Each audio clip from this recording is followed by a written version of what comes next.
This episode of Mueller, She Wrote is brought to you by Zola. Zola is reinventing the wedding registry and planning process to make the happiest moment in couples' lives even happier. To start your free wedding website and also get $50 off your registry on Zola, go to zola.com/ag. Warning, this podcast contains laughter.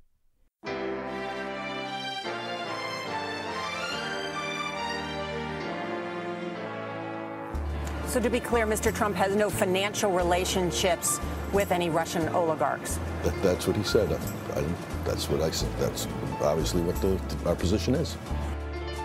I'm not aware of any of those activities. I have been called a surrogate at a time or two in that campaign, and I did not have communications with the Russians. What do I have to get involved with Putin for? I have nothing to do with Putin. I've never spoken to him. I don't know anything about him other than he will respect me. Russia, if you're listening, I hope you're able to find the 30,000 emails that are missing. So, it is political. You're a communist. No, Mr. Green. Communism is just a red herring. Like all members of the oldest profession, I'm a capitalist. Hello and welcome to Mueller, She Wrote, the weekly podcast for all things Mueller. I'm your host, AG, and with me as always is Jaleesa Johnson. Hello. And Jordan Coburn. Hello. How was your week? Good, yeah. Get any shows in? I did. I did some mics. I probably did a show or two. Oh yeah, I had Palace weekend shows. Oh, nice. Was Main that stage? this weekend? No, I did the gold room in the back. Okay. Yeah, why do they call it the gold room? It's the second best room. No, it's stupid. Yeah. You gotta complain about that. It's wishful thinking. You need to be on the main stage. Yeah. They're trying to make it not sound stupid. People are like, oh, the gold room, and then they go inside and they're like, wait, what the fuck? Like the second stage at what's that one in Pasadena? Flappers? Or Ice House, or maybe Flappers. Yeah. Ice House. They used to call it second stage, and now they call it like the Yoo-Hoo room or something. Oh, that is Flappers, actually. Yeah, Is it Flappers? Yoo-Hoo is Flappers. Mm-hmm. Okay, see, I don't know. It's still a good room, but it definitely is smaller than the main Exactly, room. small but intimate. It yeah, is. just And advertise then it we've as got such. the belly room at the store. Yeah. They have 3 rooms there, though. They have the OR, which is the original room, and then the main room. I guess that wasn't originally there. They built it after the fact? I think they did. So the main stage is actually the second stage, and then the belly room, which is upstairs, which I love the belly room. Yeah. Because you do that little kitchen walk through the back stairs, and you feel important. Oh, yeah. Madhouse also has a second room now. Oh, I heard. What are they like calling it? The Carlin room, I think, according to the Wi-Fi. That's really? my investigative reporting. That's cool. The Sane House. Yeah, Oh. it looks like the Comedy Cellar, kind of, because it's in a San Diego historic building, so there's bricks everywhere. It looks super cool. It's very nice, yeah. Is yeah. it downstairs or? It's all downstairs, yeah. Oh, I didn't know they had it downstairs. It's where the... Well, no, same level. Oh, Like, okay. Yeah. Oh, yeah. Gotcha. All right. Anyway, my week was good. Basically, just sat around waiting for indictments. We all kind of were. This week was crazy, and we have a great show lined up for you. We have Judd Legum. He's coming on to chat about Stone's election shenanigans. And we have Emmy Guereca. She's the founder of Women's March Los Angeles. She's joining us in our Flip It Blue segment with Eyes on 2020. Jordan's going to be covering the Facebook fiasco today. And in our new Racial Maddo segment, Jaleesa's going to cover the legal team seeking Trump apprentice tapes in the immigration case that's making its way through the courts right now. I'm going to be covering Roger Stonehenge and all the things surrounding him. But first, I want to thank you all for following us on Twitter. If you don't already, head over and follow us at Mueller, She Wrote. If you're not on Twitter, just dust off one of those old AOL or Hotmail emails and create a Twitter and follow us. We get some great discussions going on there, so I think you'd be into it. Also, please subscribe to us on iTunes and leave us a rating to help us battle the trolls. And if you're not a patron, you can become one at patreon.com/MuellerSheWrote. We just reimagined all of our thank you gifts, and for a limited time, we have our new 2019 Sexy Justice calendars. They make amazing gifts for the holidays, and you can get one for signing up at the $10 level, which is amazing because they're $20 on the store. So the $10 patron level, you get the calendar and you get all the other stuff too. Because when you just buy it on the store, you don't get that stuff. You get access to the bonus episodes, the Fantasy Indictment League, the MSW Book Club, our weekly newsletter that Jordan does so beautifully. Not to mention you get ad-free episodes, which this wouldn't count. I'm just talking to you. I'm sorry. So check it out at patreon.com/MullerSheWrote. Once we get to 3,000 patrons, we're going to start putting out 2 main episodes every week, and we're very close to that goal. So thank you to all our patrons. We have a lot of news to get to this week, so let's jump in with just the facts. All right, guys, we kicked off the week thinking that the holiday would be nice and quiet, but Monday we learned that there were 8 prosecutors working in the special counsel's office on Veterans Day, a federal holiday. News reports indicate that Cohen was in Washington with one of his defense attorneys in tow, and they were meeting with Mueller's team when everyone assumed their offices would be closed. Most reporters speculated that they were prepping him for the grand jury. There was no real story on it. No one ever came out and said exactly what was happening. We just had some eyes and ears on the ground and kind of found out through some other anonymous alt and Fed employees, friends of mine, sources that were telling us what was going on. And Tuesday, that's when the buzz started, because the media started setting up cameras and lights at every entrance to the courthouse where the grand jury convenes. And according to sources, a CNN crew had said the grand jury was indeed meeting, which is weird because we're used to them meeting on Friday, but now they're meeting on Tuesday, and they were all waiting for Cohen to arrive. But that's sort of where the story stalled. We never heard much about it after that. No one ever covered the fact that the grand jury was convening on a Tuesday. It could be that grand juries convene for 18 months, and Mueller was done with the grand jury that was convening on Fridays, and so he's convened a new one and paneled a new grand jury, and they meet on Tuesdays. I have no idea. That reporting never came out, and we still don't know. But Cohen has previously participated in several interviews with special counsel and federal prosecutors in New York for more than 40 hours, like a ton. So I don't know what's going to go on with this one. I don't know if he's making another cooperation agreement. I don't know if he's been given immunity. We haven't heard any of that. So it's very tight-lipped, and that could be kind of maybe leftover stuff from how Mueller was real quiet leading up to the elections. So it could be kind of, an effect of that. Mm-hmm. But I don't know. I mean, we talk about superseding indictments for Cohen. Do you think it could have been any sort of conversations like, you got anything else for us, buddy? Yeah, and it might have been like there could be a proffer where they're doing a cooperation agreement where they're like, nothing you say will be used against you. Tell us spill it all. Or it could be a immunity situation, or it could just be Cohen's like, I don't care what you do to me. I'm telling you everything. Who knows? No one. That'd be hardcore. Yeah, that would be pretty hardcore. Just the complete other side of the coin. Yeah, that would be something I would never expect from that man. Yeah, his Throwback Thursdays must be a trip.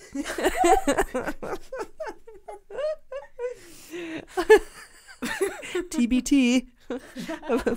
When I was a dick. Nice. TBT, when I stole taxi medallions.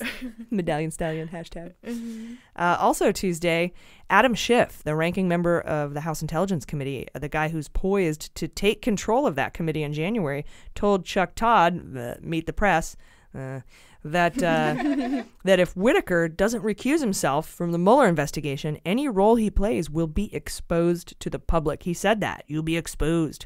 And I love him. And Whitaker, as you know, he was installed as the acting attorney general the day after the midterm elections. We kind of saw this coming. Everyone freaked out, but we were like, if you listened to this show, you were like, yeah, this was going to happen. Mm-hmm. And his appointment has been met with intense scrutiny. Top congressional Democrats wrote a letter Sunday to Lee Loftus. He's the top ethics guy at Maine Justice, and he's a Trump appointee. And they demanded that Whitaker recuse himself and vowed to use their newly gained power in the House to block him from interfering with it.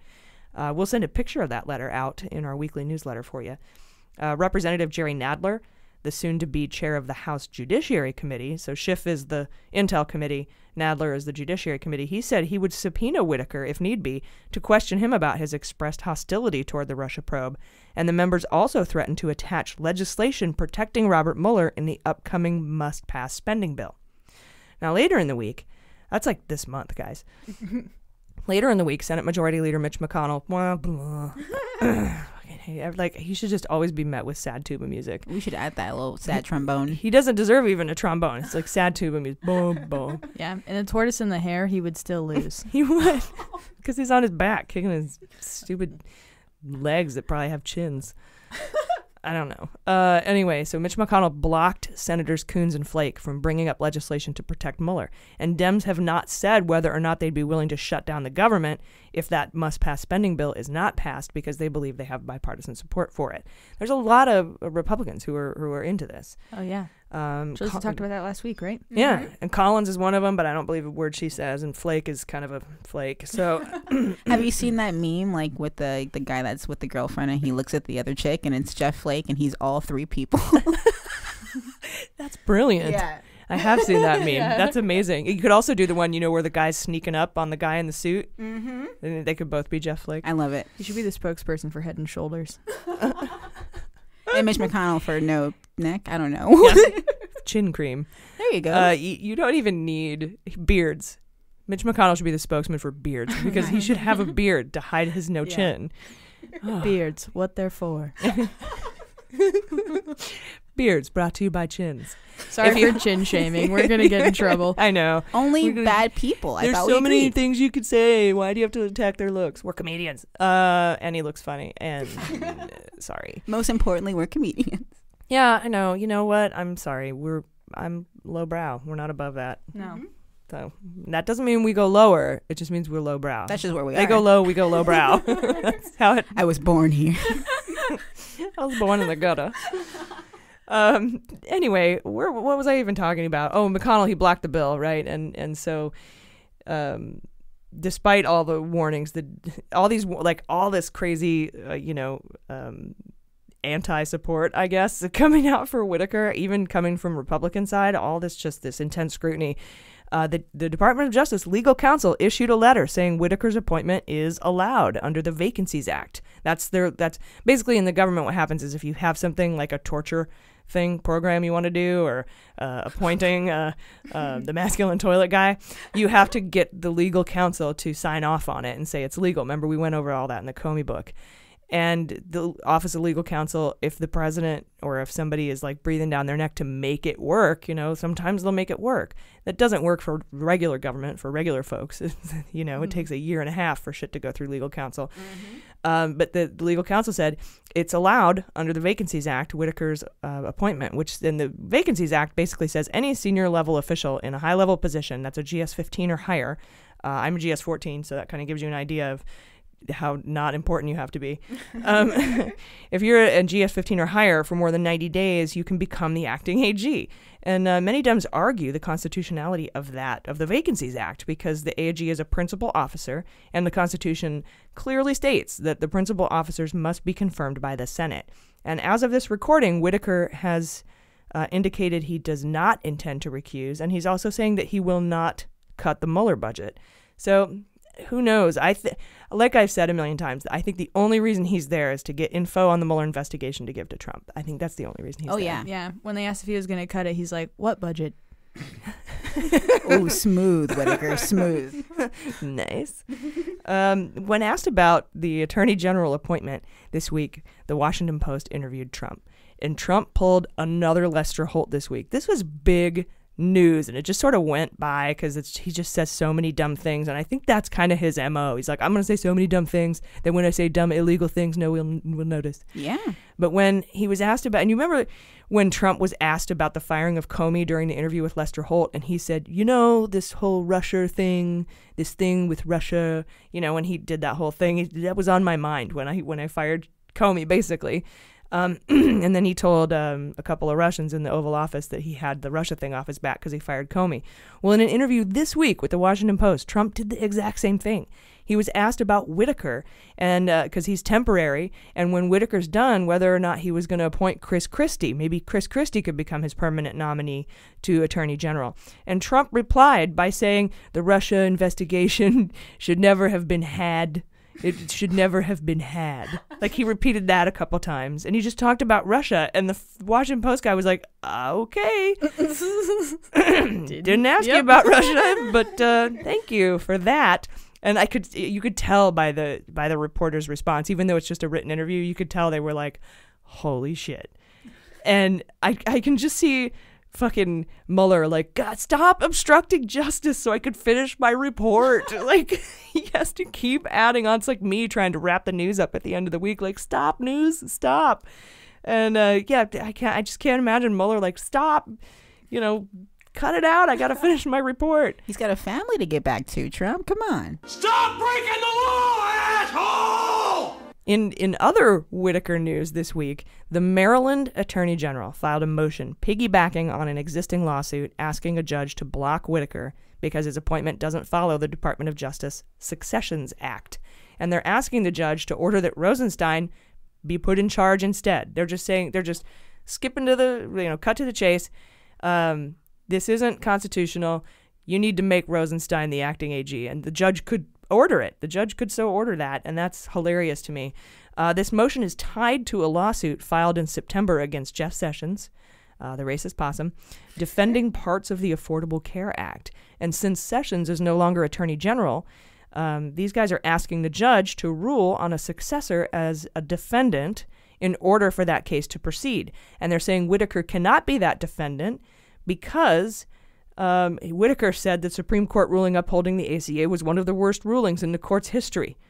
So that's a kind of a conflict of interest. So we'll keep you posted on the ruling in this case as we get updates. But apparently this is happening in hundreds of cases across the country. People who've been suing Jeff Sessions are saying we can't use Whitaker as a defendant. You have to. And so there could be 100 court cases asking judges, and any one of them could say, yeah, you're right, I'm making Rosenstein the Attorney General. So it's just interesting, or acting Attorney General, I should say, because of the Successions Act and the Constitution saying that this is a principal officer. They have to be confirmed by the Senate, and Rosenstein has been confirmed by the Senate. Mm-hmm. No one really. It's just amazing that he's not the acting AG by default. Yeah. I think 2019 will be an interesting year with all these cases coming out. Oh, it should be super fantastic.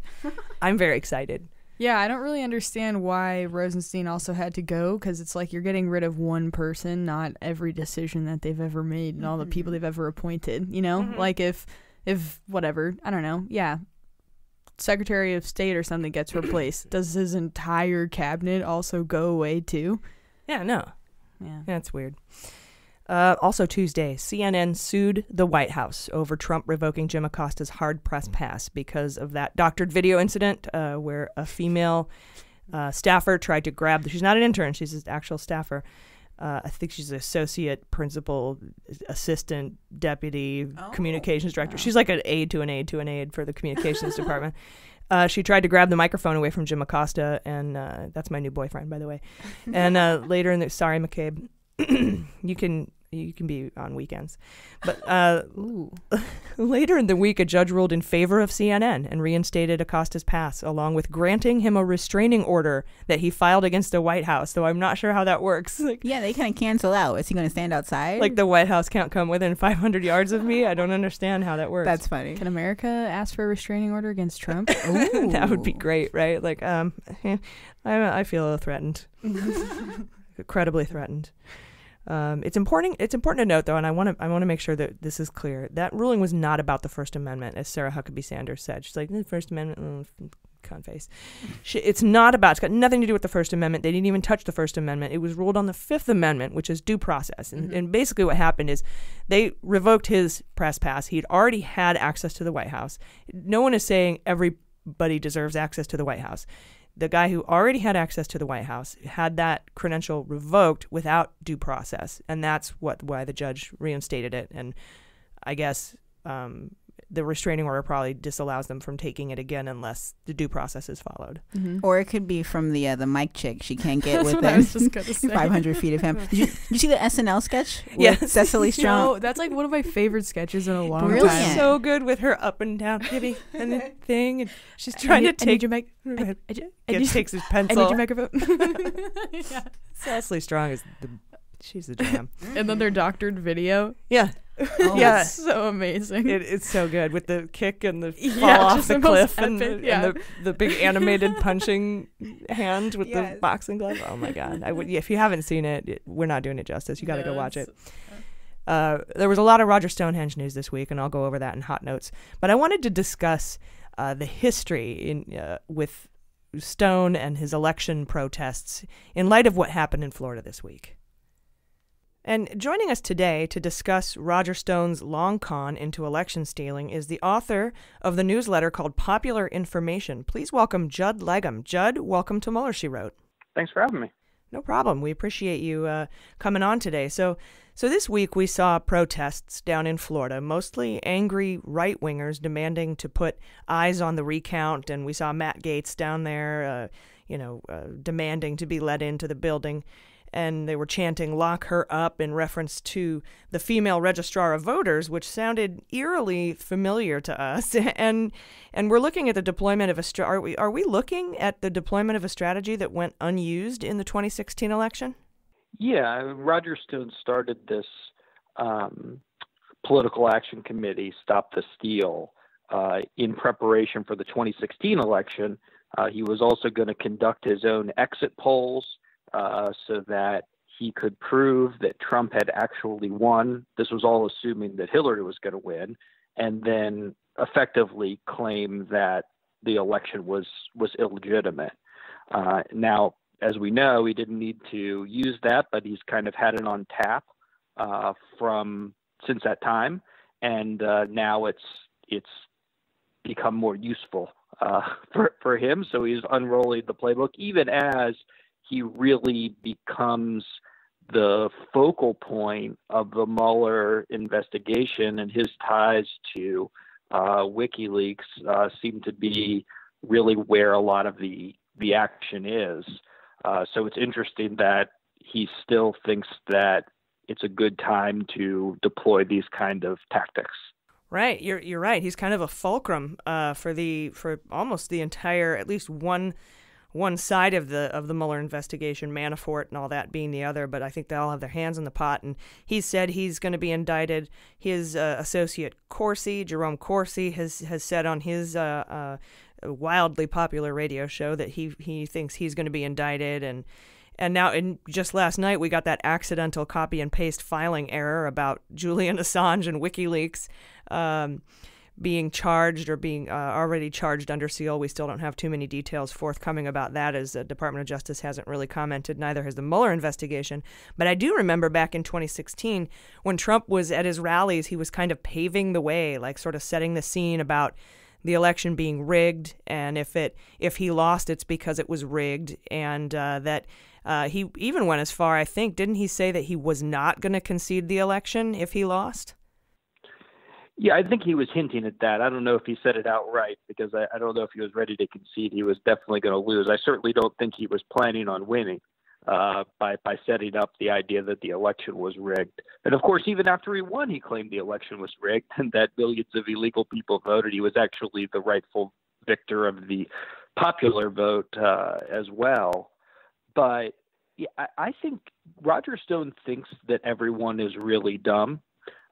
He seemed to know at all the key points exactly what was happening, what was going to happen. He repeatedly bragged about his back channels and discussions with WikiLeaks in all sorts of formats, both publicly and then in emails that have come out as this investigation progressed.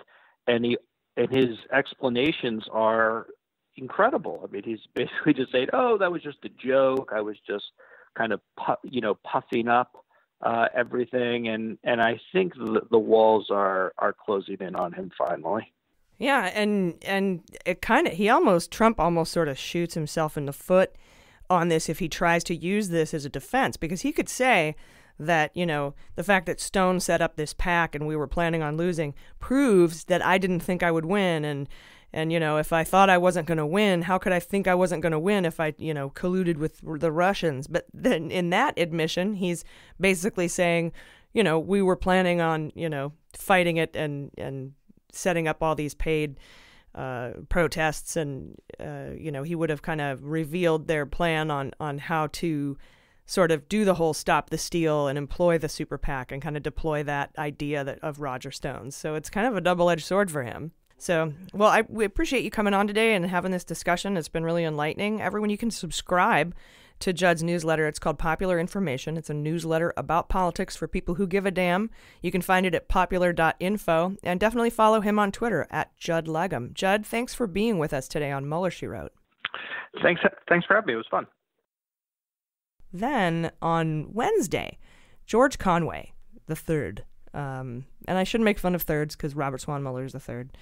Kellyanne Conway's husband, his odd husband. I call her the odd husband. Or him, I should say. Sorry. George Conway. He created a little group of folks called Checks and Balances. And he did this the day before the Federalist Society met this week. Conway has been an open critic of Trump, not Kellyanne, but George, and recently argued against the constitutionality of the birthright citizenship thing and the appointment of Matthew fucking Whitaker not being constitutional. And this new group includes Tom Ridge, the former governor of Pennsylvania, Peter Kessler, a former acting attorney general under Bush, several law professors, legal professors, and the wife of the current president of the Federalist Society. That's funny. Mr. Conway was a longtime member of the Federalist Society. Federalist Society is the one who puts the list of, judges that are going to overturn Roe v. Wade, puts that list together. So that's who the Federalist Society is, super conservative. So Conway was a member of the Federalist Society, but he warns that there are conservative lawyers that have sold their souls for judges and regulatory reform. And he feels the need to be a voice for speaking out against that, and also that encourages others to do the same, other conservatives. So it's a safe space, guys. That sounds lovely. He made a safe space. And like a very interesting marriage. I know, right? Yeah. It reminds me of the Carvillian. Yeah, it's Carvillian. That's a great way to put it. Mine is the same way. Yeah. My husband's way hotter than George Conway, though. Just saying. Are we allowed to agree with that? I wonder. I'm like, yeah, good for you. But he's a dashing young chap. Yes, he's young. I don't know about that. He's got a young. He's a lot of energy to him. He has a beard. He knows what beards are for. He's hipster-like. Yes. Also this week, Mueller and Manafort's lawyers asked for a 10-day extension to give the court their update on the cooperation agreement.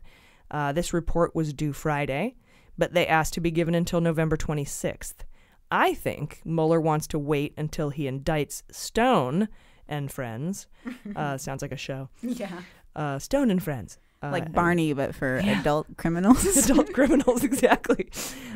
Still just as weird looking, but adult criminals. Oh, yeah. But yeah, I think Mueller wants to wait until he indicts Stone before he provides a public report showing how Manafort helped the Russia investigation, because he doesn't want to tip anyone off, right? He doesn't want to release a report to the courts saying, Manafort gave us Stone before he indicts Stone.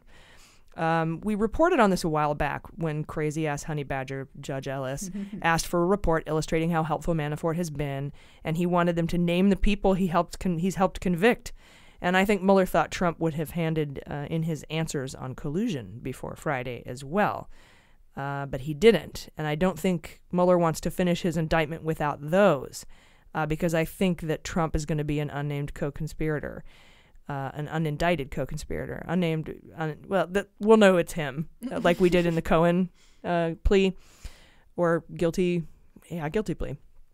We'll know who it is. They'll be like, it'll say the current president of the United States. It just won't name him, but he will be an unindicted co-conspirator in these documents, and he can't get that in there until Trump hands in his questions. So because Trump has been slow rolling this, Mueller asked for the extension, and he hadn't. So he can't. Okay. I'll get to a timeline in a second. But the Gates sentencing was also moved to January 15th. So all kinds of delays as Mueller wraps up this part of the investigation. That's conjecture. And I'm going to go over this in more detail later in the show, but I think that that's the order in which things have to happen for Mueller. Trump has to turn his homework in first, and then Mueller indicts for crimes of collusion, and then he can file his Manafort report to the court. No more rhymes now, I mean it! Anybody want a peanut? Yeah! So I don't know. What do you guys think? Yeah, I agree. That makes sense. It's like Manafort's such a key person in all of this. I can't imagine he would release anything that's going to tip anybody off until some of the biggest parts of this investigation are done. Mm-hmm. Yeah, and there's probably stuff in future indictments that aren't even going to be in the Stone indictments. And he's like, and in fact, in the court filing to push it back 10 days, Mueller's like, I think you'll be very impressed with what we can give you if you just give us 10 more days. And so. And Mueller fought that too. Like I can't remember how many weeks ago it was when crazy ass Honey Badger asked him for the info. He's like, I can't give it to you yet. These are open and ongoing investigations, man. I can't tip anybody off. But I really honestly think that once Trump turns in his collusion homework, no collusion. It just says that, and it's spelled extra wrong. treason credit. And so once he hands that in, Mueller can incorporate it into the indictments, he'll be an unindicted co-conspirator. I think this will come back to Trump. I think the Stone indictments will come back to Trump either through Bannon or Don Jr. or both. And all those people will be indicted. And then he can turn in Manafort's thing saying, here you go, man. He helped us get all these. Because he brought us Bannon. Totally. And then you know, the Manafort got him Stone. And then he's going to use Stone to get Trump. So that's how I see it going. Yeah, that makes sense to me. It's...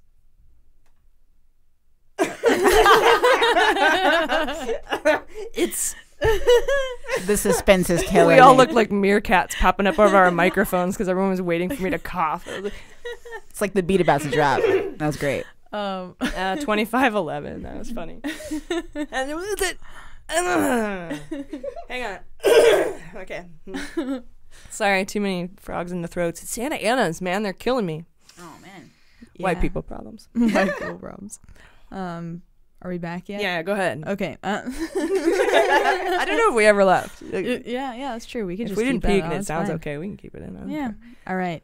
Well, all I was going to say is it's crazy how Stone is turning out to be sort of the crux of all of this because there's so many webs that go to him. Is such a turning, just a key. Yeah, it kind of makes you forget about Flynn. Like, what was Flynn even for? Yeah. Flynn who? I totally forgot for a minute. You're like, there's a whole other side to this whole thing. And then the whole Zamel, Eric Prince, Seychelles stuff. And then the whole, you know, but Cohen's tied into that with the Prague things. And then there's Papa. Like, it's crazy. But Stone, and I have to say, I agree with you, Jordan, because the two cases that Mueller's hung on to are Stone and Manafort. That means that those are probably the two most consequential cases in the Russia probe. And he's handed off the rest. And he's trying to keep his scope nice and narrow so that no one can poke holes in it. He'd be a good guy now. All right. And an I don't know how I got there. I'm like, scope, narrow. Well, Mueller is just comforting, I guess. Or caves. Yeah, there we go. Yeah, assuming you're narrow. Yeah. Dr. Mueller. Dr. Mueller, dream gynecologist. Sorry, what? I don't know. My brain's broken, guys. I'm sorry. Don't know. I feel like Stone, you know how there are people that want to be martyrs and, you know, if they're revolutionary and it's like, if I'm going to die, I'm dying in a fire of justice-y martyrdom. I feel like that's how Stone feels. Yeah. Like, and it's like he wants to die on this hill. And he so badly wants to be relevant. That's his whole life is just him wanting to be relevant in the cause of something that people are talking about. He doesn't care if it isn't true. It's kind of how I figure about Jacob Wool too. Yeah. Like he just wants to be relevant, bad or good, infamous or not. Right. What was that Stone quote? It's like, it's better to be, I don't know, something that's basically, it's better to be infamous than to like no one know you at all. Burn out and fade away. Wow. I don't know. What is it? Unless it's raining. We'll talk about that later. That's great. Also this week in an article by the Washington Post about there was a judge basically this week who refused to dismiss Mueller's case against Putin's chef, Yevgeny Prigozhin. Nice. Oh, thanks. I've been polishing my accent there. No, but yeah, that was a big story, right? The judge dismissed because that whole Concord Management or whatever it was called, they were like, Yevgeny Prigozhin's like, we want you to dismiss case. And the judge said no. And so it continued. Every single time that Mueller has been challenged, Mueller has won. So whatever he's doing, it's working. But buried in that story, there's a mention about Rudy Giuliani, who hasn't spoken up much recently. And he said that Trump's written questions are legally problematic. Some of them are legally problematic for Trump. Stop breaking the law, asshole. As of the recording of this show, Trump has yet to hand them in. I think he knows once he hands them in, this shit's going to hit the fan. Friday, Trump had an impromptu press conference where he said he answered all the questions by himself, which is absurd. You need to say that. What a dick. Also. There's no way his lawyers would let him write the answers to those questions. He also called some of the questions perjury traps. And I have to say, I'm really sick of the term. They've been saying it over and over again. It's absolutely meaningless, like deep state. It has no meaning. Perjury traps catch perjurers. Okay? That's the end of story. Yeah. And then he he tried to go on to give an example about what a perjury trap question is like, and he talks about how being asked about the weather and if it's sunny, and then if you say it's not raining and you don't say it's sunny, you could be charged with perjury. Like, he's an expert on going out in the rain in the first place. Like, shut up about the rain. And what in the hell are you talking about? He is losing his mind. Did you see him talking about the fires and how we just forgot to rake our leaves and that's why California burned down? Oh my God. He is insane. He's scrambling, yeah. Either that or he's actually, the syphilis is taking hold. Oh, no. I think he might have dementia caused by syphilis. That's way space beans, guys. Super tinfoil beanie level right there. Yeah. That's not reported anywhere at all. I have nothing. Strict intuition. I have nothing to back that up. That is just my feeling about the man. Now back to just the facts. And if you do think you might have syphilis, go get it checked. It's treatable. Yeah. It's treatable. It's free at the clinic, at the Planned Parenthood clinic, and you will not get dementia. But it can lead to dementia. It happened to, what's his face? Scarface. That's right. Al Capone. That's right. Yeah. In Alcatraz. He went nuts because of syphilis. Yeah. This episode's brought to you by Planned Parenthood. Get checked. As you may have heard, Trump has holed up in the Shite House this week, and that's a typo, and I'm leaving it. We've heard reports that he's really angry and very sad. He didn't go to the 100th anniversary of the armistice when he was in France. He didn't visit the graves of the veterans while he was there, nor did he visit Arlington on Veterans Day because it was raining. Trump said he didn't want to cause traffic, but Arlington is literally 2 minutes away. You can see Arlington from the White House. We started a hashtag on Twitter, #UnlessIt'sRaining, where you take a famous quote and add "unless it's raining" at the end. And we got a lot of good ones, including...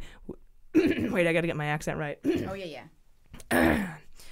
We choose to go to the moon and do the other things, not because they are easy, but because they are hard, unless it's raining.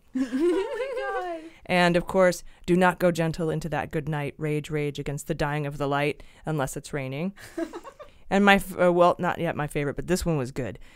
Not though the soldiers knew someone had blundered. There's not to make reply. There's not to reason why. There's but to do and die, unless it's raining. And my favorite was Yoda. Do or do not, there is no try. Unless raining, it is. Oh my God. Well done. Oh, that's so good. I figure my friends making Star Wars would love that. Now this is podcasting. I love our Miller junkies. They're so clever. They are.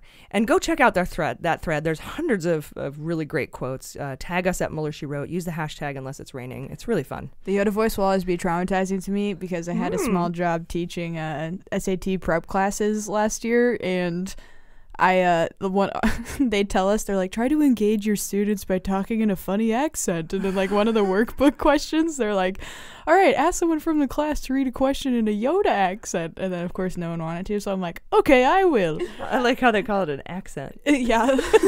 like it's local. It just didn't pay off at all. I was like, oh, they'll Everyone in appreciate this. Dagobah talks like that. Oh yeah. Yeah. Oh man. They just looked at me like in horrified embarrassment. Just a bunch of 16-year-olds just talking. I'm like, Bob went through the store he did. It was fucking awful. Those poor kids are traumatized. So bad. And he doesn't speak in SAT. He's grammatically incorrect. Well, that's the point. That's why it's Yoda. Because that's funny. Yeah, he speaks not like they want you to speak. Well, in any case, Trump's been in a very bad mood. Stephen Beschloss, presidential historian and MSNBC contributor, said he thinks that it could be because Whitaker read him in on the Mueller investigation. Or it might have to do with the fact that he had to do work for 3 days on the Mueller questions. That's probably the most work he's ever done in his whole life. In fact, then I started thinking, the only work he's probably ever done is working on depositions and lawsuits and defending himself in legal matters. Yeah. I don't think it's the elections, as I mentioned in the interview with Josh Legum, because I don't think he cares about anybody but himself. So, what is it? What's up your crop, punk? And if any of you know where that clip comes from, I will be super impressed. But I don't know. What do you guys think? Why is Trump pissed at the furniture? Why is he so mad? He's extra mad. Like everyone's like, oh, he's always mad. But like people around him have said he is now mad at everything. He's extra pissed. Post midterms anger, perhaps. Totally. Because he probably was not betting on actually losing. He seems like the kind of guy who maybe didn't want to win the presidency, but when he does want to win something... I don't think it's the election, because it wasn't about him. Well, I mean, just in general, like I know in the past, like we've discussed that he maybe didn't want to win his election, but with the midterms, it seemed like he actually did want to win. No, I don't. You don't think so? He didn't. He wasn't running. Well, he seemed like he wanted the party to win, the Republican Party. I don't think he cares about the Republican Party, but I think what you're getting at, I think what is a good point that you're making is that he had all those rallies before the midterms where everyone loves him. Yeah. And he's got all this wonderful attention from the tiny little rural places that he went, and now he doesn't have that anymore. He's alone in the White House. He has PMS. He has post-midterm syndrome. Oh, I like that. Yeah, I also think this is just by far the worst place he's been in as a president since he's been in office, and he's losing control more and more and more, and he's psychotic, and anyone that's an authoritarian person losing control is going to make them go insane. Yeah, like when you corner a sick animal or whatever. Let's see here. Wednesday. We're only on Wednesday. This is a long show, you guys. I told you. Seriously, go out for a walk. You will burn like 900 calories. Wednesday, a guest we've had on our podcast was arrested and booked on felony assault charges. Michael Avenatti posted $50,000 bail, and he's awaiting his first court appearance. And I don't care. I don't want to hear about it. I was trounced on Twitter for asking Avenatti to explain himself by like rabid, diehard Avenatti fans for even hinting that he might be guilty because he was arrested. Of course, Jacob Wool and Surefire Intelligence, who tried to frame Mueller for sexual assault, took credit for the arrest, so the whole thing stinks. But I do not have an opinion on his guilt either way. I want to hear from the victim. I believe the women first. And I want to wait to hear more about the facts before I make a judgment about whether this was a frame job or not. But holy hell, you Avenatti fans are vicious. I asked Twitter what we should call Avenatti vicious, Avenatti rabid fans, and we got Avenutters, Basta Bros, Bastards. That one's hard to discern though in text. It's good in writing because you could do like maggots, MAGA all capital with little TS. Yeah. You could do BASTA in all capitals with RDS at the end.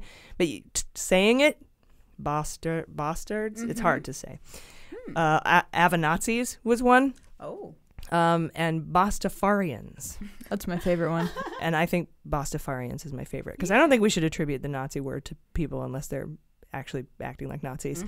But y'all need to chill the fuck out. I don't know if he did it, but the dude is a douche. Unfollow me if you want to marry him. I don't care. Also Wednesday, lawyers in an immigration case have asked for the Trump apprentice tapes, and Jaleesa will go over that later in the show. Then, in this week's installment of Beans Come True, let's take a listen to what I had to say about Khashoggi as he relates to the Turkish cleric Gulen.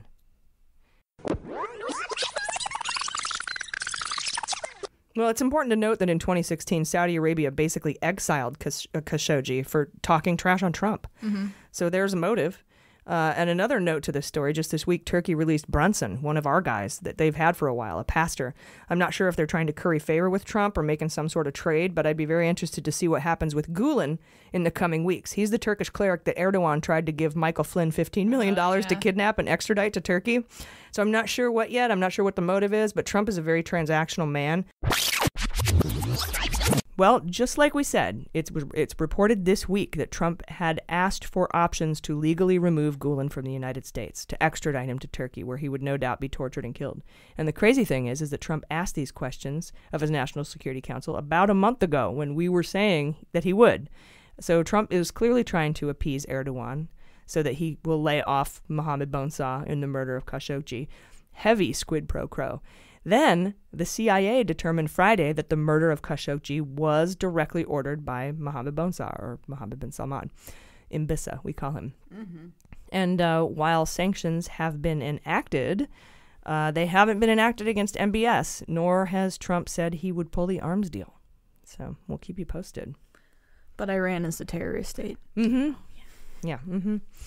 Also this week, another 30-page document was filed in the mystery Mueller subpoena battle, but no additional details were forthcoming. We talked about this last week or the week before. I think it was last week.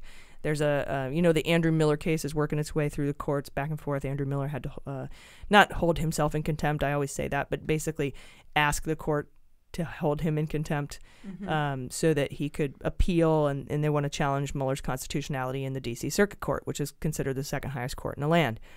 Well, there's a second sealed subpoena battle going on. Some people were positing it was Trump. Some people were saying it was Junior. I thought it was Randy Credico.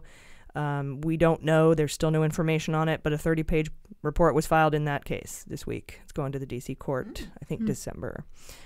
In Papadopoulos news, his old lawyers finally filed divorce papers, legally ending their relationship. But even weirder, Papadop's new lawyers are seeking an order for a continuance of his bail, pending the outcome of Andrew Miller's case, asserting it would directly impact the validity of Papadopoulos' conviction and prosecution. So basically, he wants to wait to see if the judge finds that Mueller should never have been appointed and he's unconstitutional, because then maybe Papadopoulos could have his conviction stayed. That's stupid. Good luck with that. Yeah, but he wants to wait to go to jail because he's a baby. I want to see the light of day one more time. What a toad. We'll be right back. This episode of Mueller, She Wrote is brought to you by Zola. Zola is reinventing the wedding registry and planning process to make the happiest moments in couples' lives even happier. I went on the website and man, I wish I had this when I married my Reagan Republican man 2 years ago. It's super easy to use. Not only do you have the registry, but they have tools for making your own free wedding website. You have tools to make save the date announcements and invitations. We call them save the dates, and all kinds of other wedding planning tools. The wedding website is free and you can personalize your own design. The registry has over 500 top brands like Cuisinart and Sonos and OXO, and they even let you create funds, like, if you want to, just raise money for your honeymoon or a down payment on a house or whatever. And you can register for gift cards too, so you don't have to go to 5 different sites to get all the things you need. It's all in one place. I went there. The navigation is super easy. It's awesome. You can start building your free wedding website and get $50 off your registry by visiting zola.com/AG. That's ZOLA.com/AG and get $50 off today. You'll be glad you did.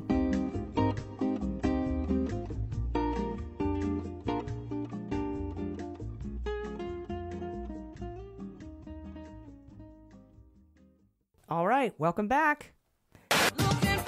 Hot notes.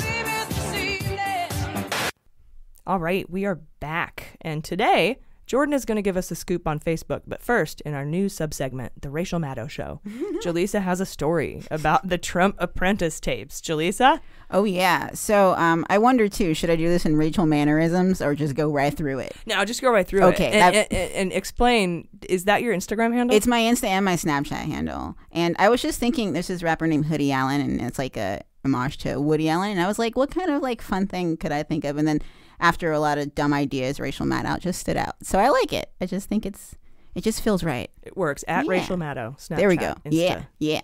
So on Wednesday, the Washington Post published an article by Alana Richer called "Lawyers Seek Apprentice Tapes in Trump Immigration Suit." So here's what we need to know. A group of civil rights lawyers are suing Trump for his decision to end special protections shielding certain immigrants from deportation. So they've already issued subpoenas to MGM Holdings Incorporated and Trump Productions LLC, demanding that any footage shot during the production of The Apprentice, in which Trump, quote, uses racial and or ethnic slurs or makes remarks concerning race, nationality, and or ethnic background, should be released. So their hope is that by publicizing the unaired footage, they can prove that Trump has a history of racial bias and was likely racially motivated in his political decision-making regarding this immigration law. Now, I know what you're thinking. You don't really need to look at old tapes to you could bolster and maybe add to the giant pile of racist shit he's already said. Yeah, along with his tweets from last week, I'm sure. Yeah, so it's also maybe they should have looked at this before he got elected president, America. Definitely. That's our bad. So. Yeah, and your first announcement shouldn't be that Mexicans are rapists. Oh. I'm running for president. Exactly. Yeah. Good luck passing an immigration bill, buddy. This is where we are. This is what we deserve. So I get it. My personal theory is not so much that the public will be outraged by this tape, but that we can use, his racist rhetoric in the court of law and get cases like this stacked against him in the argument for impeachment or something similar with this new House. So we know that Omarosa and Michael Cohen have already gone on the record claiming that these tapes exist and insist that they've heard Trump make racist remarks towards African Americans, such as using the N-word. Now, is the whole thing about impeachment, is that your conjecture? That's just me. Okay. That's a personal theory. Yeah. Thank you for making that clarification. So basically, Trump denies this, of course, and he says that he, quote, does not have that word in his vocabulary and never has, which is already suspicious to me, just personally. I just feel like you mean to tell me that you're a rich white man who was born in the 1950s and you've never used the N-word? I'm just not convinced. Like, I feel like even my woke white friends today have used the N-word every now and then. Like, just mainly to remember what it feels like to say it, or just to rap along to their favorite hip-hop songs. Yeah, basically to sing with Missy Elliott, but, like, really, that's about it. Yeah, and I totally respect read that. Tom Sawyer. You know. Absolutely. I've said my fair share of things out loud just to fill the rush. And it's in his vocabulary. It's gotta be. He hates black people. He's just just Central Park 5. His dad kicked him out of the apartments. He totally hates black people. He thinks they're stupid. He thinks they're low IQ. He thinks that they're lazy. He thinks they're thieves. And they're thieves. Yeah. No, you're right though. This is Trump. It's obvious. And to say that he dude only has 12 words in his vocabulary. One of them is the N-word, and we all know it. Yes, you're absolutely right. So I don't trust anyone that says never said the N-word, especially someone like him. But to the lawsuit, this particular case filed in Boston focuses on Trump's decision to end temporary protected status for thousands of immigrants from Haiti, El Salvador, and Honduras. And temporary protected status provides a safe haven for people from countries experiencing armed conflicts, natural disasters, and other challenges. So this group called Lawyers for Civil Rights says in the lawsuit that Trump's decision to rescind the program was deeply rooted in his known hatred for immigrants of color. Yeah, maybe the shithole countries thing will come into play too. Yeah, you think? They even cited comments he made on the campaign trail, like you were saying, AG, and while in office. So attorney Orrin Nimney said in a written statement that, quote, access to these videotapes will help further demonstrate that defendant Trump holds racially biased views that impact his policy and decision making. And these subpoenas they issued also seek any relevant outtakes or audio clips, transcripts, or anything just made during the production of The Apprentice. Yeah, B-roll. Oh, yeah, all that sweet B-roll footage. B-roll with the N-word. Yeah, they call it N-roll on The Apprentice. That's hilarious, AG. Wow. That was stupid. Brilliant.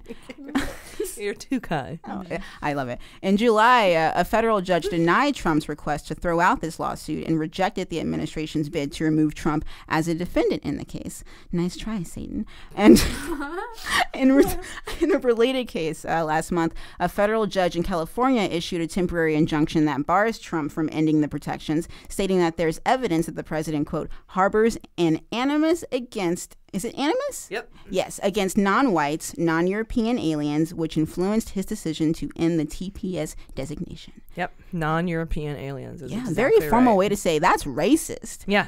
So animus. Yes, animus. Yeah, it's a good one. I like it. They essentially sided with the Lawyers for Civil Rights group on this one. However, Trump and his administration is appealing that ruling, so we'll put some beans on that. He's won some rulings in the past, so I'm not holding my breath. But as far as the Apprentice tapes themselves, the pressure is definitely on for the producers to release any unaired footage. MGM, which owns the tape, says that they can't release them due to contractual obligations. Specifically, the show's producer, Mark Burnett, said he doesn't have the ability or the right to release the footage, which makes me believe that the tapes do exist and have not been erased, right? Yeah, okay, so who does have the right to release the footage? Exactly. Right. And the fact that it's called the footage and means it exists. Yeah, and who owns the contract? Somebody has the right to release the footage. Yeah, it's all going to come back to Jacob Wool. I know it. I just know it. Surefire intelligence. Yeah, I feel like MGM can definitely do that. I mean, because it's like, I don't know. If you're subpoenaed, you actually have to release that shit. Yeah, you exactly. actually technically do. It doesn't even matter. Like even health records, even private stuff that's under the Privacy Act, if it's subpoenaed, it has to be released. Yeah, they're pushing it. It can be released it under seal and stuff like that. But I think in this case, it would be a public court proceeding, and we would all hear about it. Yeah, I can't wait until it finally gives. So just to wrap it up, I feel like if Mark Burnett knew what was good for him, he would probably hold on to these tapes and use them as leverage against Trump. So just like Cohen did, maybe that's what he's waiting for. But he has to release them. Yeah, at some point, especially if it's court order. Yeah.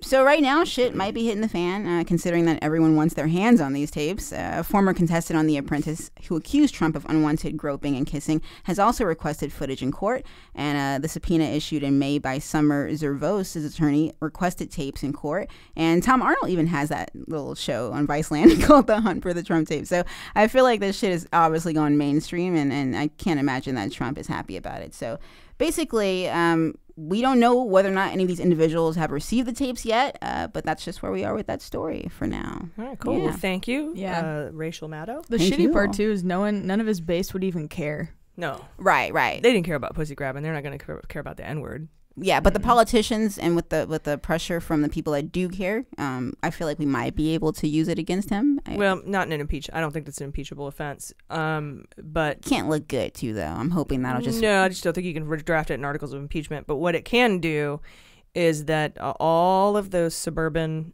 districts that voted Democrat in the midterm will get more suburban districts, because I don't think suburban women, those 53% of white women voters that voted for Trump, I think that would take a huge cut if this kind of stuff comes out. And there might be at that point some of the evangelicals who that might be their line.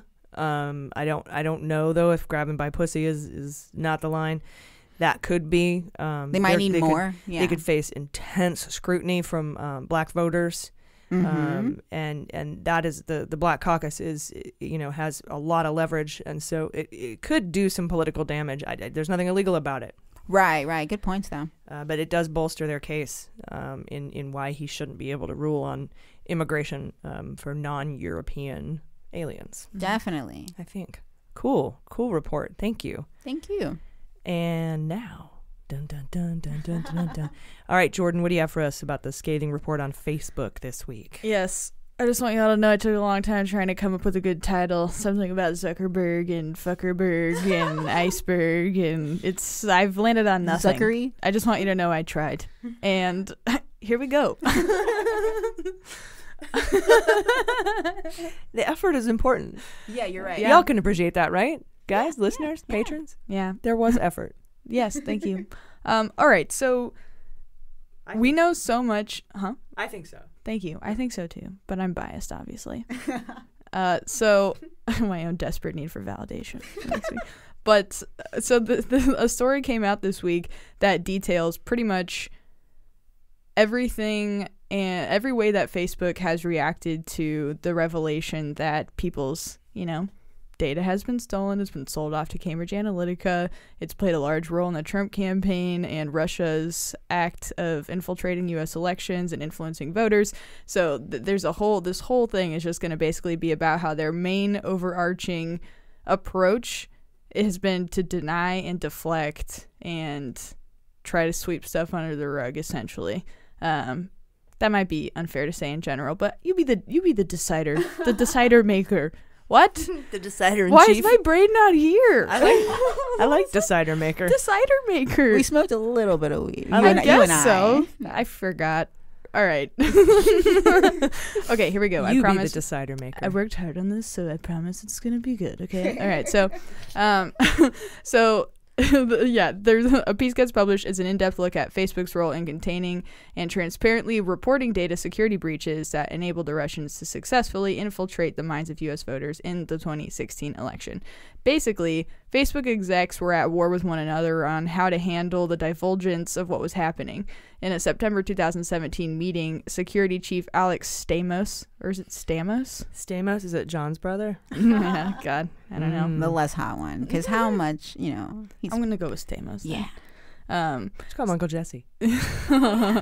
Uncle Jesse got chewed out by Facebook COO Sheryl Sandberg for admitting that Facebook had not yet fully gotten a handle on the Russian interference that was happening on their network. Sandberg was absolutely livid, saying that Stamos had thrown them all under the bus by essentially admitting that they didn't have their shit together yet.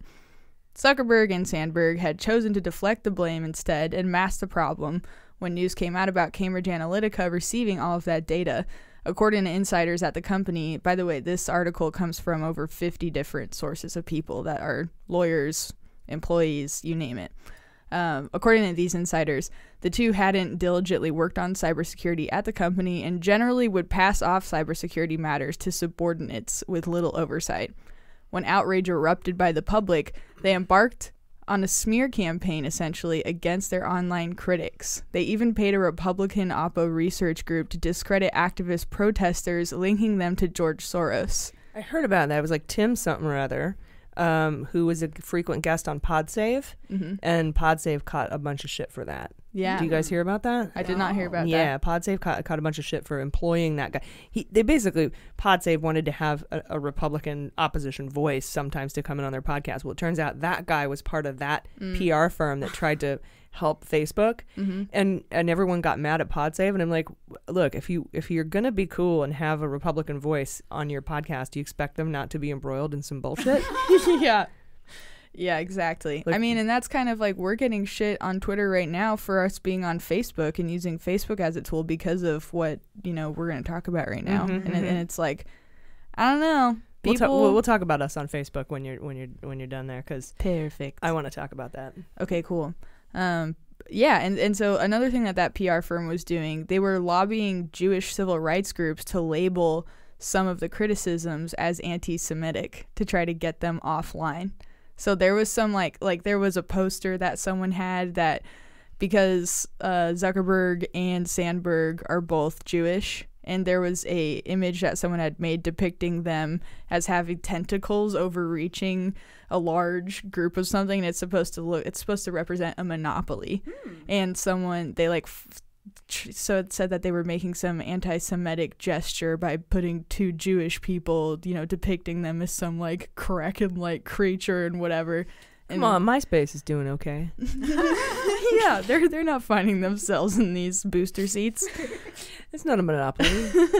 Yeah, plenty of other social media networks out there. Yes. Oh yes. Just yes, as big yes. as Facebook. Yeah. That's true. My MySpace page is pretty great. I like MySpace it. is where I got my start in social media. Yeah, me too. All about them walls. Yeah. I I like the music selection was my favorite part. Yeah. The top 8 would make you lose inevitably number 9 in real life. And then they changed it to the top 12. Remember, they increased their friendship zone. Number 13 just forgave me. Yeah, the friend zone. They increased it. Yeah. What a weird thing. Very weird. But yeah, so also researchers from Myanmar, India, and Germany were warning Facebook that hateful propaganda was beginning to play a role in the propagation of hurtful and very racist government propaganda and even ethnic cleansing. Ugh. And Facebook virtually did nothing when they found this out, and these researchers came at them. When Donald Trump posted that refugees and Muslims were a danger to America, Facebook ultimately concluded that the speech did not violate their terms and conditions, and their Republican-backed Washington liaison, Joel Kaplan, said that trying to restrict that speech would cause a huge backlash on the basis of First Amendment rights, and that it was best to not, quote, poke the bear. In December Go ahead. The Trumpy bear? Oh, I love that. Don't make him cute. No, they're actually making one. Have you seen it? Yeah, really? there's a commercial for it and everything. The Yeah, Trumpy bear. It's a bear, and it's got hair, like Trump hair. And the commercial is great. There's like a big motorcycle guy, but me and Trumpy bear go everywhere together, and they're riding the Harley down the street. Funny. And then like you pull, he's got a big flag attached to him that you can pull out of his back. You can unzip him and pull a flag out of his asshole. Yeah. And then it's got eyebrows, and then there's a lady in the front yard like, me and Trumpy Bear are gonna make America great again. And it's a real fucking commercial. it's legit a product. It's not a Saturday Night Live commercial, which I kept thinking, and I have to watch it like 3 times to make sure it wasn't. It's a legit thing you can buy. That's so funny. And it's made in China. Of course. That's perfect. I want to know what catchphrases it says when you pull the string back. Oh, get her deported. I don't Just know. a bunch of N-roll. Get her deported. No, it was funny. Larry the racist guy. All right, so back-forwarding. Why am I saying these things? Your decider maker is off today, I have to say. It really is. I'm so sorry. I'm not even, if I was high, these things would be funnier. They're just wrong. It's all good. Yeah. Thank you. Okay. Anyway, I love myself. In December, that's what my therapist told me to say. In December 2016, Zuckerberg dismissed the idea that Russia had successfully used Facebook to interfere in the U.S. election on behalf of Trump. But Stamos had at that point already investigated the claim and found it to be backed by evidence that 1, Russian accounts had been reaching out to journalists to share information pertaining to the hacked emails, and 2, that Russian hackers had been probing accounts of people that were involved directly in the campaigns. So when Stamos met with Zuckerberg and Sandberg to tell them about these findings, while it kind of peeved them that the can of worms were now opened by him going on this investigation without their approval, essentially, the two decided to expand the investigation and call it, quote, Project P for propaganda. Oh, I thought it was for P-tapes. They then learned that Stamos' efforts to date had only scratched the surface. Project propaganda. PP. There you go. Hell yeah, that's perfect. As their findings grew more and more heinous, their Republican-linked advisors said that if they came out with this information, the GOP would accuse them of siding with the Democrats. So that begins to ultimately influence how they're rolling out this information, if they're rolling it out at all. Sounds like Obama wondering if he's going to roll out the information on Russia interfering with the election because he didn't want to be seen as interfering with the election or being, anti-Republican. Absolutely, except he's trying to do it in the name of the country while the others are trying to do it in the name of their profits. Bottom line. Yeah. So while they continue to find more and more evidence, in fear of causing political rifts in Washington, like we just said, they continued to insist on being unspecific and downplaying the significance of the interference on behalf of Trump or Russia/Trump in any of the findings that they released publicly. When their audit committee took a look at the findings, they grilled Zuckerberg on how they allowed themselves to become a tool of Russian influence this much and why other Facebook directors were now just being let in on what had happened and what was still happening. The Democrats at this point are livid. In October 2017, they were forced, Facebook was forced to revise their blog post, which is how they sort of said, like, hey, sorry guys, this shit's been happening. They were forced to revise their blog posts on exactly how many people had seen the Russian propaganda posts, which, by the way, was 126 million people. Senators Amy Klobuchar and Mark Warner then wind up introducing legislation mandating that internet firms disclose exactly who bought political ads on their site, and Facebook then began to dedicate teams of people to sift through Facebook news and releases that had any words in there that might get conservatives worked up, because they knew that if the Democrats were bringing this bill, people were going to think it was to somehow dampen the GOP message and Trump's influence, which is effectively what it winds up doing, but they're trying to politicize it. Because his message is Russian. Exactly. Facebook then That's like how he tries to, sorry to interrupt. No, that's like how he tries to say that the release of stolen emails is his First Amendment right. You know, like, sorry, your speech isn't free just because you got it from Russia. Like, anyway, sorry. Yeah, he fails to see the illegalities that exist in what gets him to the point of releasing that information, or what gets people to the point of releasing it. Facebook then doubles down and begins to adopt the tactic of running their PR campaign like a political campaign. They even started backing legislation that would hold internet sites accountable for things like sex trafficking ads on their website, essentially taking the stance of saying, see, they did it too. It's not just us. These people are also posting shit that's bad. I did that when I was like 9. Yeah. Right? Yeah. I mean, did you see how little of Zuckerberg looked in that seat, though? He did look 9. I'm sorry. That's ageist. Everyone's gonna ageist. No emails. It's not really ageist. You can't be ageist against young people. Yeah, it doesn't work that way. It's like He's racism. 34, dude. Sometimes that's how old my boyfriend is. Like, hey Ryan, how do you feel about your life? Zuckerberg's 34. And Ryan's like, well, I didn't sell us out to the Russians, so I feel pretty good. That's there true. You go. Nice. And I'm totally kidding, Ryan. If you're listening, I love hope you. You're find amazing. the 30,000 emails that are missing. Beautiful. No, Ryan's dope. Also, he just got a cool job opportunity. Anyway, okay, so Facebook, this is derailing. Facebook employed a network of companies that would engage in tactics of criticizing even Google and Apple as well. And yet again, another finger-pointing tactic. Look over here. Look at what these people are doing. Yet in the private arena, Zuckerberg was more apologetic. You'll remember him testifying to Congress, a feat that he had to prepare immensely for. He remarked that he was surprised after the testimony at how tough Democrats were on him, unveiling that he didn't understand the scope or gravity of what Facebook had been a part of, and is still a part of. Facebook began saying that they were ready for more regulation, and Sandberg began sending all these kiss-assy thank you notes to lawmakers even. But then in private, she was saying that Facebook had already adapted all the effective policies that they could, and that any more regulation would only serve to hurt smaller competitors. Oh, okay, right? Isn't MySpace that rich? could go down. Yeah, they're like, I'm just looking out for the little guys here. I don't want to hurt MySpace and their place on the social media status. Oh my God. Oh, well, they need the smaller companies to be able to exist, period, or else then they actually are a monopoly. Yeah, and all the indie bands just haven't made it yet. Yeah. So when Sandberg was asked to testify before the Senate Intelligence Committee, Facebook lobbyists had been working to ensure that questions regarding Cambridge Analytica privacy issues and censorship were not allowed to be asked, and it worked. So a stern warning was actually made to all committee members by Burr that they were only to ask questions related directly to election interference. Facebook had lobbied even for a Google exec to be required to show up to the hearing as well, again pointing the finger, saying hashtag not all internet social media sites. And when Google founder Larry Page didn't show up, it created a lot of really bad press for Google, and that actually kind of worked. That's exactly what Facebook wanted. And that... Man, they're dicks. Yeah, and it's like...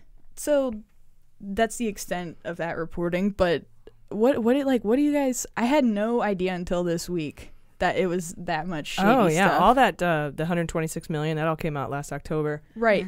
But yeah. like the hiring of like GOP backed... Yeah, I didn't know any of that. I had no idea they were doing that. That all came out Yeah, this that's week. new. Yeah, They were playing Washington so much. Yeah.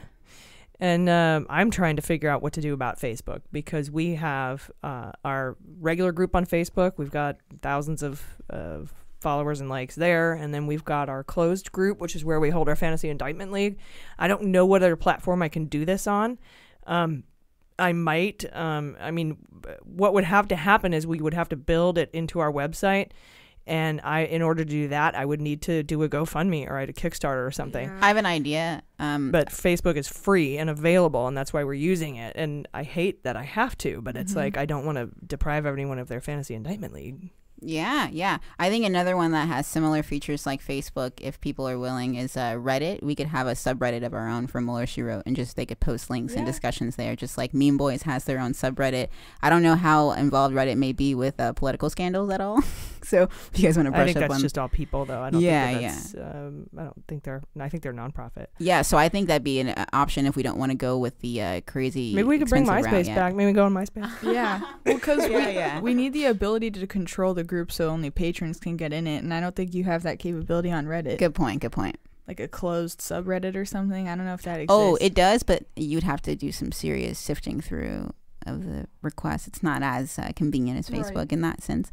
Yeah, I guess. So, I guess what I want everyone to know is that we're working on solutions to get off Facebook, but it's just, I don't know how viable it is. But we're absolutely grossed out by this. So and we have been for a while. I mean, this is, been going on for a while. Twitter is the same, and I can't not have a podcast and have no social media.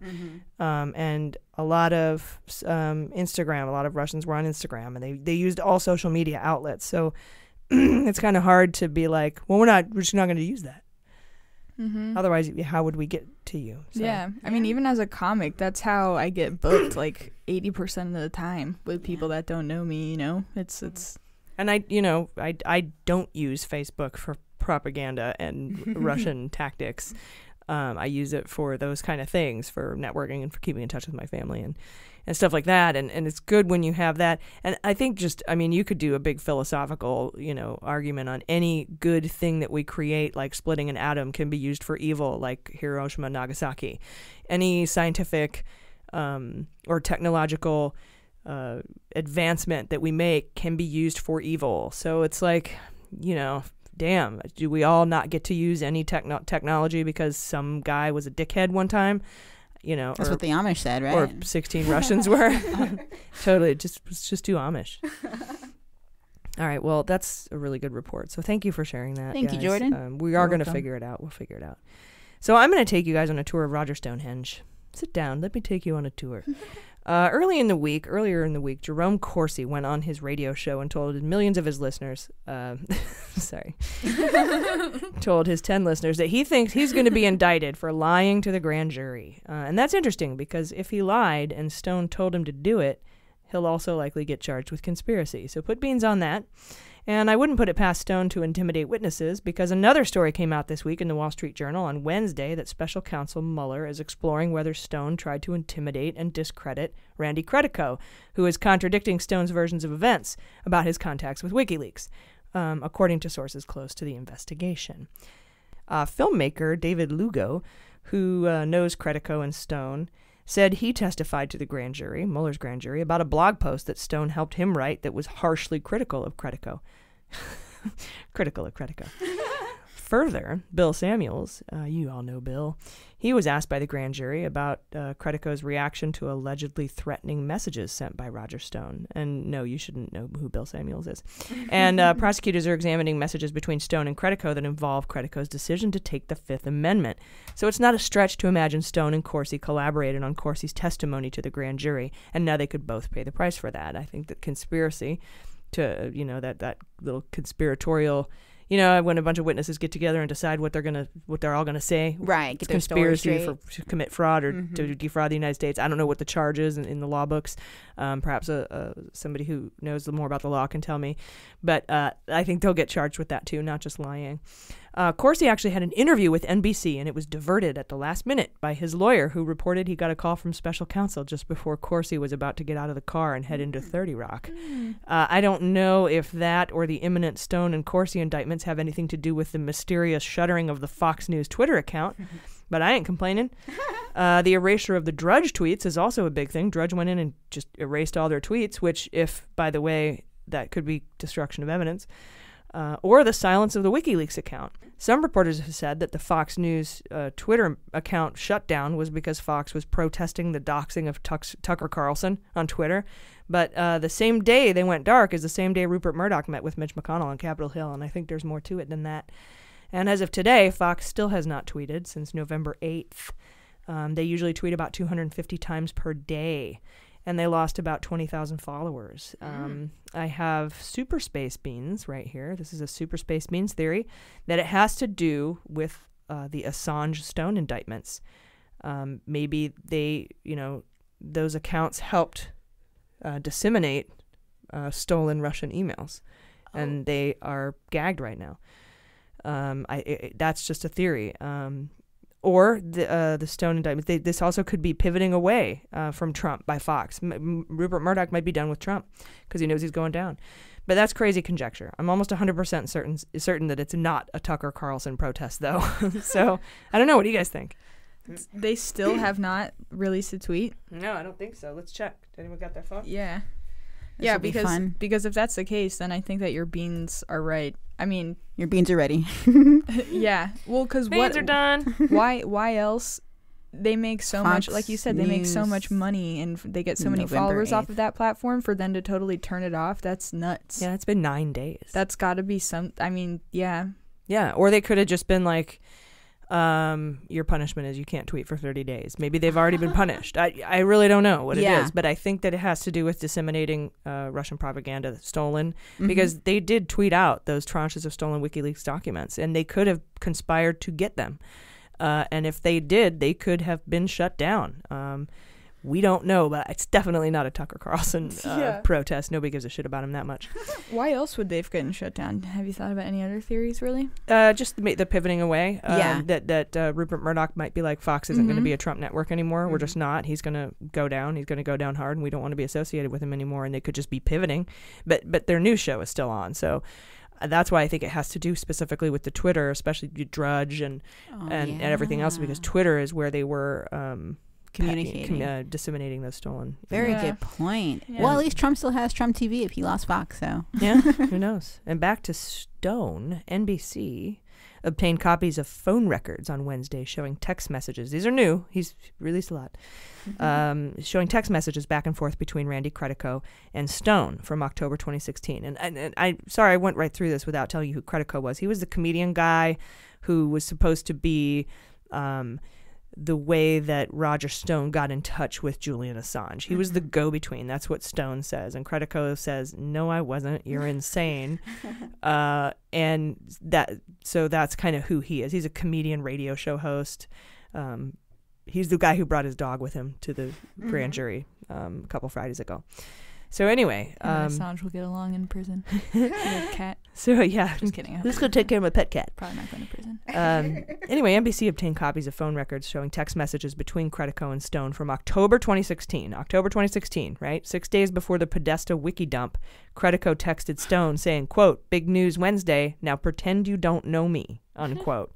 Stone replied, quote, "You died 5 years ago." To which Credico replied, "Great. Hillary's campaign will die this week," unquote. Man, how epic. It's important to note that Credico did not mention Podesta in this series of texts, so it's feasible that Stone could have gotten that information from elsewhere, like maybe Julian Assange. But it sure seems to shore up the story that Credico was the go-between between Stone and Assange. Yeah, and Credico's been vehemently denying that this whole time. I think he's the secret subpoena denier guy in that sealed court case that's going back and forth alongside the Andrew Miller subpoena battle. And speaking of Assange, guys, a copy and paste error led to the unwitting and unintentional announcement that the Department of Justice has already secretly charged Julian Assange. Now, this isn't necessarily an indictment because it looks like a charging document, and we don't know what the charges are. It could have originated with Mueller, or this could be from Maine Justice, as they've been pursuing Assange for years. There are some arguments that charging Assange for releasing documents is unconstitutional, and if we charge him, we should charge the New York Times, the failing New York Times, for publishing leaked information.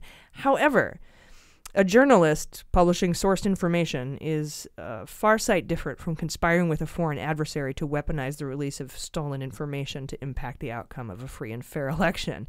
One is illegal, one is not, and there are statutes on the books that back that up. A friend of the podcast and past guest Greg O'Lear said on Twitter that whatever legitimate journalism WikiLeaks may have done previously, by 2016 he was an asset of Russian intelligence, and the coordination of released stolen emails an hour after the Access Hollywood tape is not journalism, it's cyber warfare.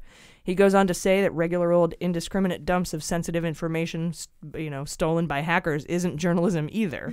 and neither is it protected by the First Amendment, as the Trump legal team wants you to believe. We talked about that a minute ago.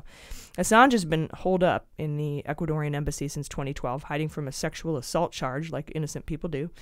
And he's had a ton of fishy visitors, including Nigel Farage, that's a Brexit guy, Roger Stone, obviously we know who he is, and Sean Hannity. And don't forget, Assange reached out to Hannity with anti-Dem info, and that may or may not have something to do with their Twitter going dark. Not to mention, Hannity is one of Cohen's 3 clients at the time his offices and hotel room and house were raided by the FBI. He also reminds us, Greg O'Lear does, that Don Jr. traded messages with WikiLeaks during the campaign, and WikiLeaks is Organization 1 in Mueller's indictment of 12 Russians. There are also Americans named in the conspiracy in paragraph 44 of the Russian indictment, and I assume that's Roger Stone or one of his associates. I have a feeling we will find out before November 26th, which is when the Manafort report is due, on who he rolled. Basically, as I said before, Judge Ellis wanted Mueller to tell him who Manafort tattled on, and Mueller's like, can't tell you yet. So I have a feeling we'll find out before November 26th. I think there'll be speaking indictments. I think that they will implicate Trump, and I think he will be an unindicted co-conspirator. And that's going to happen, I think, within days of Trump handing in his homework. As soon as he does that, Mueller will stick it in the report, and the indictments will drop. Trump's answers are about collusion. Mueller may not want to indict, as I said, without this input, because Trump could be an unindicted co-conspirator. And I think that's why he keeps pushing it back. And I think that's why Mueller keeps pushing back the Manafort report. He wants to buy more time for Trump to hand in his answers. Nunberg said Stone was no longer welcome in the campaign once Manafort was out, so I assume Manafort rolled on Stone. And Mueller doesn't want to release his information on what Manafort gave him before the indictments drop. So that's the timeline, and that's conjecture. So Trump hands in his answers, Mueller indicts Stone and company, implicating Trump or the Trump campaign as unindicted co-conspirators. Then the Mueller reports to the court that Manafort helped him roll Stone. Then he'll use Stone to roll Trump and the kids, maybe Jr., but Jr. can be indicted with the Stone group. I also think the indictment will show that Stone and Credico communicated with Assange, who also communicated with Jr., and Stone told Bannon, who told Trump, and Assange told Jr., who told Trump, and that is why Trump will be implicated in these indictments, and that will be all laid out in a speaking indictment as soon as Trump hands in his homework. Put some beans on it, friends. We'll be right back. Russia, if you're listening, I hope you're able to find the 30,000 emails that are missing. So I have a very simple message for Russia. We know what you are doing, and you will not succeed. For over a year, Observer journalist Carol Cadwallader, who broke the Cambridge Analytica scandal, has been talking to Peter Jukes, the writer behind the hit podcast Untold, the Daniel Morgan murder. This whole story is about information, disinformation, propaganda and the way that is used and the way that it's weaponized. And in reporting this story, what has happened is I found myself on the front line of that. And their greatest ally actually is the media. This is information warfare. The man behind Brexit, Mr. Nigel Farage. Robert Swan Mueller. I care deeply about the rule of law. What has never changed and will never change are our values. From the makers of Untold, this is Dial M for Mueller. Along with Carol Cadwallader, we'll be reporting on the front line of this information warfare with everything concerning Trump, Russia, Brexit, and why Britain needs a Mueller inquiry. All right, are you guys ready for the Fantasy Indictment League? Yes.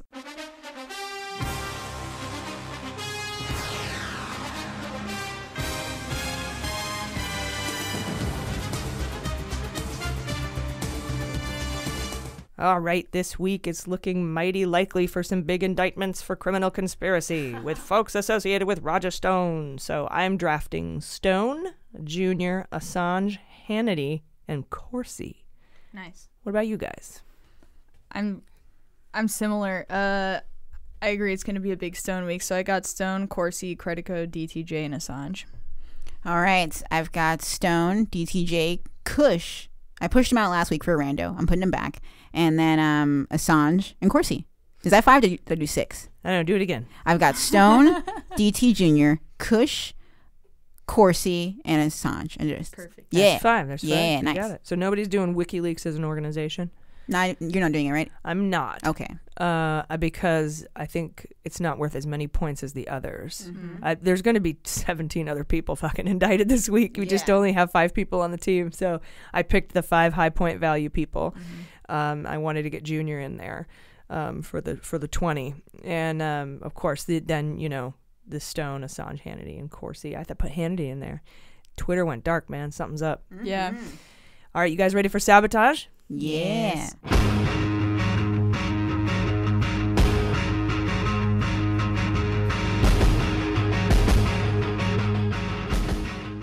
All right, here's a neat story. Friday, we heard that Maria Butina is working on a plea agreement with prosecutors, according to the document filed in federal court. There was a hearing scheduled that both sides asked to push back 2 weeks because they're currently in negotiations regarding a potential resolution to the matter. The matter is not tied to Mueller directly, but I would award points if a plea agreement was called in the Fantasy Indictment League. So does anyone want to put Maria Butina plea deal on their Fantasy Indictment League? You'd have to give up one of your Stone people. That's the only problem with that. There's too many beans for me on Stone right now. I think so too. Too Yeah. many beans on Stone. I want the 20 with Junior, and they asked for 2 weeks. I think that, well, yeah, but Manafort was only a 10-day delay. Right. So because there's a 2-week delay in Butina, that might actually come later. I'm actually going to go ahead and put Butina on and take off Kush. All right, cool. Yeah. Cool. Yeah, I would do that too. If I had Kush on my team, I would trade up for Butina. Now, you're just going to do a plea agreement with Butina, or are you going to do indictment? I'm going to do a plea because that's still, how many points is that? It's like 2 points, right? I think it's worth it because Kush probably isn't going to get it this because she's week. not a rando. Yeah. So I'll go for it, yeah. Sorry, man. Plea agreement is worth more than an indictment? No. You less. can call a plea agreement or an indictment, but if you aren't just doing a straight up indictment, you have to say that you're doing a plea agreement. Got it. Now, because usually plea agreements come with indictments, like they plead guilty to something. So you don't usually have to worry about it. It's just kind of showing off at that point. Yeah, I'm thinking about showing off with Credico maybe. Yeah, because he's been. Do you want to do plea agreement with him, or? I think I might throw in a plea agreement for him. All right. Nice. Yeah. Do the plea agreement dangler. Yeah. I don't know. I'm making up my own language for this shit now. Because he seems like, because he's definitely lying, but he kind of strikes me as a way better person than Cohen, for example, who was also lying in the beginning a lot. See, I think he's the subpoena battle guy, so I don't think anything's going to be decided on him anytime soon. But that's because I'm so convinced of that. That subpoena battle could be Trump, it could be Kushner, it could be Ivanka, it could be anyone. So, I'm putting my beans that way. Yeah. So because my beans are there, I can't put them over there. Yep. Not enough beans. Finite beans. Having a bean shortage. Roll that bean footage. All right, you guys ready to flip it blue? Yes. I'll move out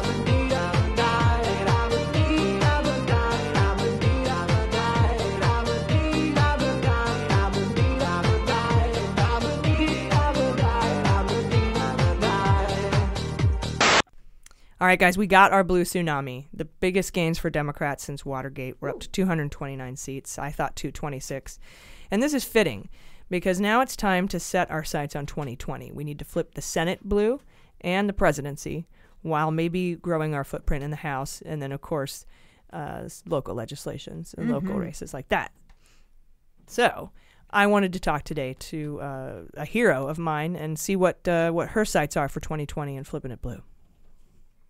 Joining us today for our Flip It Blue segment is Emmy Guereca. She's the founder of Women's March Los Angeles. She's an activist. She's spoken at the United State of Women Summit, the Women of Color Leading the Resistance panel, and she's hosted the Empowered Civic Engagement panel. Emmy, welcome to Mueller, She Wrote. Hi, thank you for having me. No problem. I'm honored that you're here. I was at the first Women's March, and I'm looking forward to the one coming up in January on the 19th that's going to be happening nationwide, and you can find out where your nearest one is going to be. What website can folks go to find out where to participate in that march? womensmarch.com. Enter your zip code, and you can find your local chapter. Okay, that's awesome. So I wanted to ask you, tell me a little bit about what got you into this, what motivated you, and when it all started. Yikes! What didn't motivate me? I started the day after the election in 2016. I hosted a very sad pantsuit party for the election night, and I didn't quite know how the night would end, but it ended horribly, as we all know now. And so I started the day after the election. For me, I saw someone organizing a march in DC, and I wanted to make sure that LA had the same thing. I wanted to make sure that, one, I didn't get missed as a Latina in a women's march, but then two, that Los Angeles had its own issues that were outside of DC that would be affected by this new administration. So yeah, for me, it was the day after the election. I felt like as a woman, as a Latina, I had a lot to lose based on all of the rhetoric that was put forth during the campaign period by now President Donald Trump.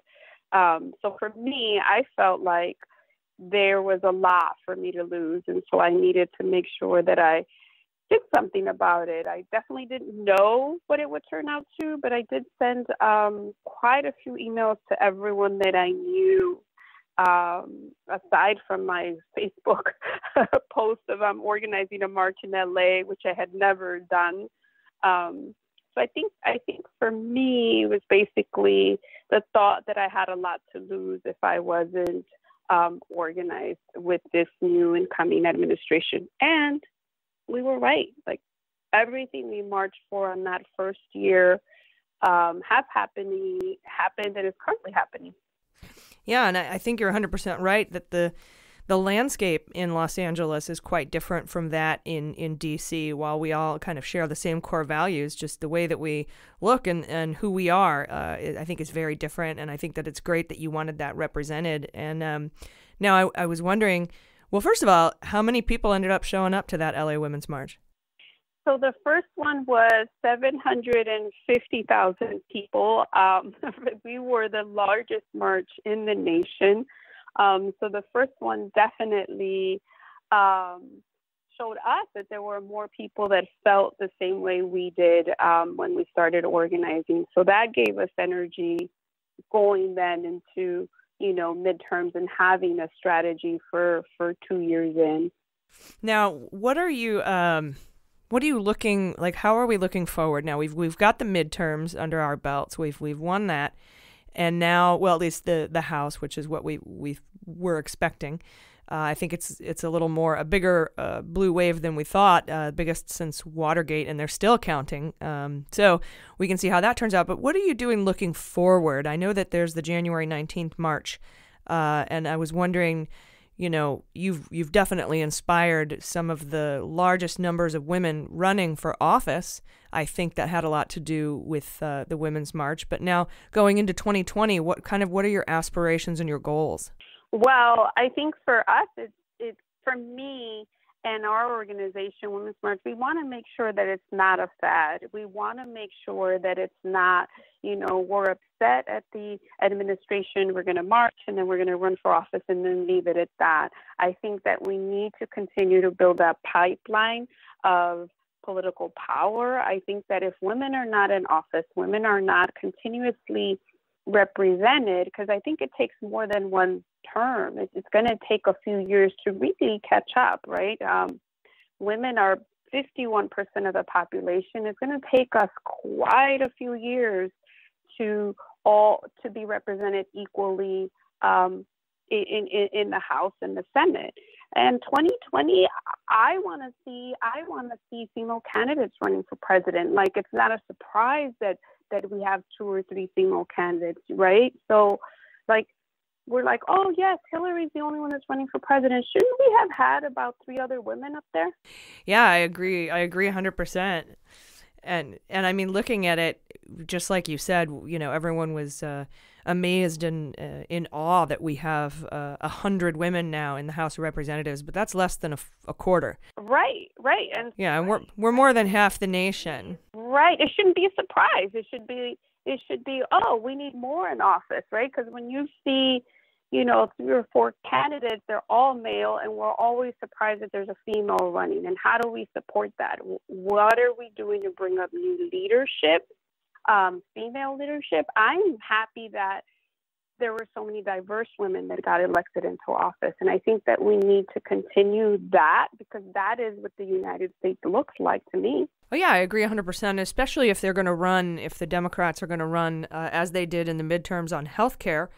It's always shocking and surprising to me that there are no women who sit on these panels to discuss health care policy. And we have our very own healthcare needs that are different, and we should be represented at that table. So I think that's a really great way to look at it, a great goal to say, you know, we got 100, that's fine. We've got more, that's great. Let's get even more. Let's move the needle so that not just our House of Representatives, but our Senate, and a lot of Senate seats are going to be up in 2020, represents us as a people more than it does now. Correct. I agree. And I don't want it to be, because we're calling it women's wave. For me, I don't want it to be a wave like it was in the 80s. I don't want it to be a wave where it's like, well, the women marched and they got 100 women in the office and that's it. We have to continue till we are represented equally. That's, if we are not represented equally in our government, what makes us think that we are going to be represented equally in the private sector? I think that it starts to move down. Oh, it absolutely does. It touches every aspect. And that's why I think it's so important that so many women ran for local governments and local and state legislatures, because that speaks to bigger races like governorships and then the White House presidency, the House and the Senate. And then we can also look at the judiciary. So, and I think that of all of the people that Trump has nominated for the judiciary, I think less than 9%, or 9 of them, not 9%, but 9 of them are women, and none of them are people of color. Oh, well, that doesn't surprise me there. Based on what we know about him. But yeah, that's it. And again, that is not representative of the United States. That does not represent all of us. Right? I mean, at this point, you would think that women didn't exist based on who is running our country. Yeah, exactly. And are you involved with any other organizations? Is your organization involved with any others that are pushing more women to run for office? So we definitely, one of our key strengths is that we partner with a lot of organizations. We definitely partner with Emily's List. We have a C4 called Women's March Sister Network that will start to help women get to office. Because right now, I mean, how do we get to office? I know specifically from Women's March volunteers, we had about 16 women run for office. About half of them won their local districts, whether they were running for city council or school board. So we want to make sure that we continue that, but we do definitely look to partnerships, look to those that have been doing this type of work before, because we're really 2 years old as an organization, and we were all really, really grassroots activists. I mean, I was running my own business before November 8th. I jumped in November 9th, 2016.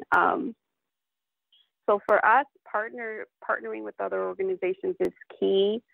We work closely with League of Women Voters, Emily's List, and among other organizations, but that's definitely key for us. Well, great. Well, where can our listeners get more information on how to become involved, maybe donate and support Women's March, and you know, what website should they go to get all that information? So I'm going to send them to two websites, because I lead Women's March California and Women's March Los Angeles. Women'sMarch.com is the main website for the organization, and I personally am at Women'sMarchLA.org. I'm Emmy at Women'sMarchLA.org. If you want to ask any questions, donate, anything you may want to know about what we're doing in Los Angeles and throughout California. Wonderful. Well, I really appreciate you coming on today. I'm looking forward to all of the activism in the next year and a half leading up to the election for 2020. I guess about a year. I guess it's a year. Year and a half. Two and a half. It's too far away. Is what it is. It feels too far away, but before you know it, we're getting the jitters of who's the new leadership. How many women do we have out there? So I think for now we should be looking for that new leadership. We should be looking for those women that would represent us well in office. Absolutely. And we're only months away from, if weeks away from Democrats throwing their hats in to run for president. So we'll keep an eye out for that. And everybody head to Women's March. It's .org, yeah? Women'sMarch.com or Women'sMarchLA.org. Got it. Women'sMarchLA.org or Women'sMarch.com, and find out how you can help, how you can be a part of it. We're going to be there on January 19th. That's the day before my birthday, so got to celebrate. And oddly, it's my 45th birthday, so that's interesting. But we'll see you there. Emmy, Guereca, thank you so much for coming on Mueller, She Wrote today. Thank you for having me. See you soon. All right, you guys, that's our show for this Thanksgiving week. Please enjoy the holiday. Don't forget to shop Small Business Saturday and support local businesses. And to make up for over 200 years of oppression, the least you can do is call out your racist Uncle Frank this Thursday. I know I'll be.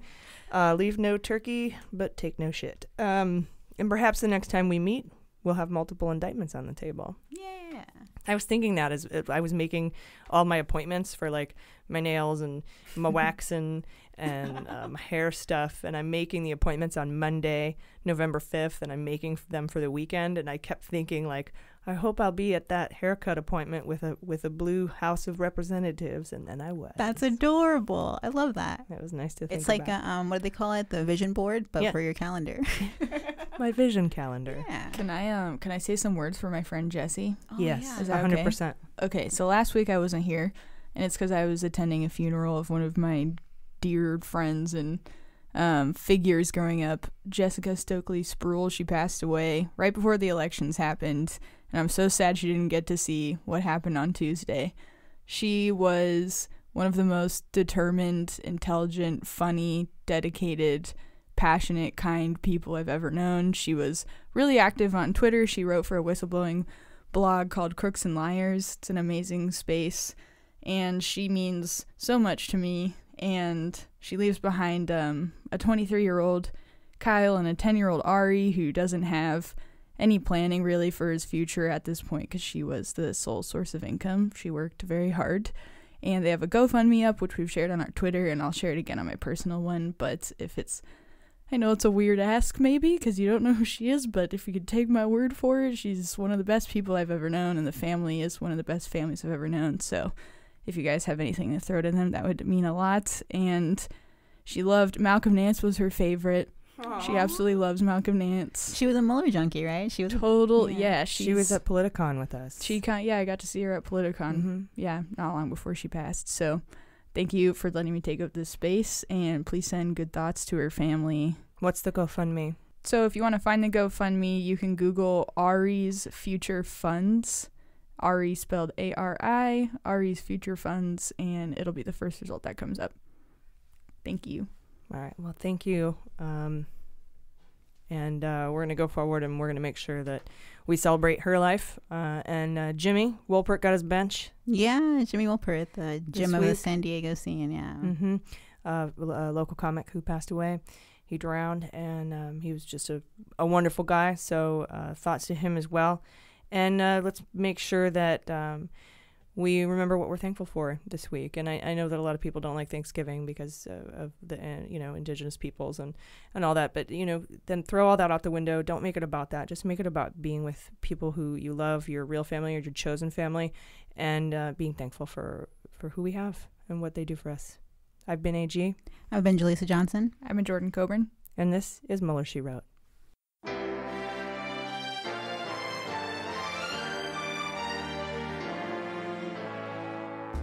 Mueller, She Wrote is produced and engineered by AG with editing and logo design by Jaleesa Johnson. Our marketing consultant and social media manager is Sarah Lee Steiner, and our subscriber and communications director is Jordan Coburn. Fact-checking and research by AG, and research assistance by Jaleesa Johnson and Jordan Coburn. Our merchandising managers are Sarah Lee Steiner and Sarah Hirschberger Valencia. Our web design and branding are by Joelle Reeder with Moxie Design Studios, and our website is MuellerSheWrote.com.